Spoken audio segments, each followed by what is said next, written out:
out for our series, The Dish Recipe, a spin-off of our James Beard Award-winning series, The Dish, where we focus on just one simple recipe. And today, our friends at New York Times Cooking share a recipe for a whole chicken that will cook in a fraction of the time of a traditional roast. Yes, spatchcocking roast chicken delivers a juicy chicken, crispy skin. It's a very simple technique. You can do this, people.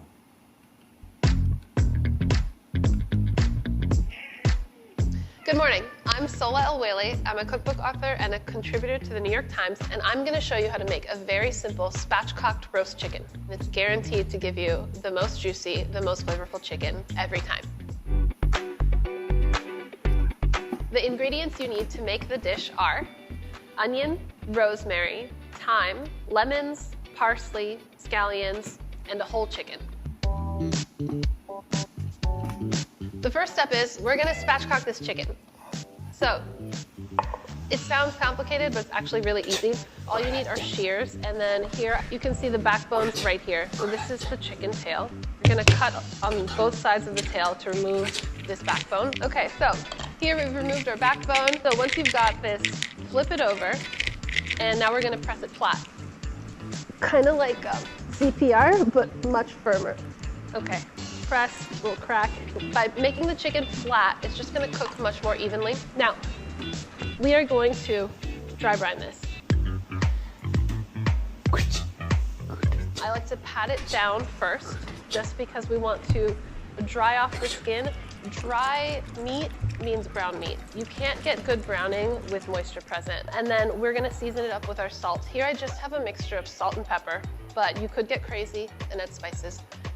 I'm using kosher salt. If all you have is table salt, that's fine, but you got to be a little bit careful because that salt is very dense, so you can really easily oversalt your chicken. I pop this on a rack. I'm going to let it hang out in the fridge for a few hours to overnight.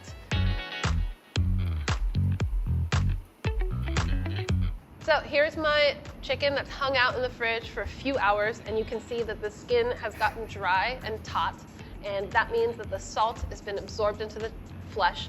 Now I'm going to pop some aromatics underneath to help flavor the chicken. So here I've got some onions, some lemon, a little bit of scallion. I'm going to throw a couple sprigs of rosemary under there, a little thyme. Now I'm going to rub this down with a little bit of fat. You want to make sure you use pretty much anything but butter. Butter, because it has milk solids and water in there, it's going to not get as crispy. The water in there is going to kind of sog out the skin. So I have a little bit of clarified butter. Also, just any oil would be great here. Olive oil, coconut oil. So I'm going to pop this in a 450-degree oven for 40 to 45 minutes.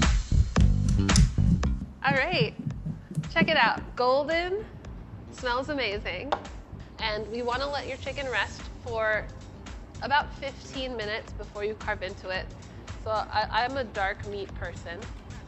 I'm also a big wing person, and I'm very lucky because my husband always lets me have both wings.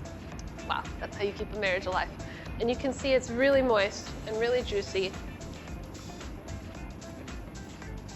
Really nicely seasoned all the way through. I can really taste those aromatics coming through, the onion, the lemon, but it's just like really mild because this is really all about just like the perfectly roasted chicken. So I hope you try this out. Super simple. You too can spatchcock.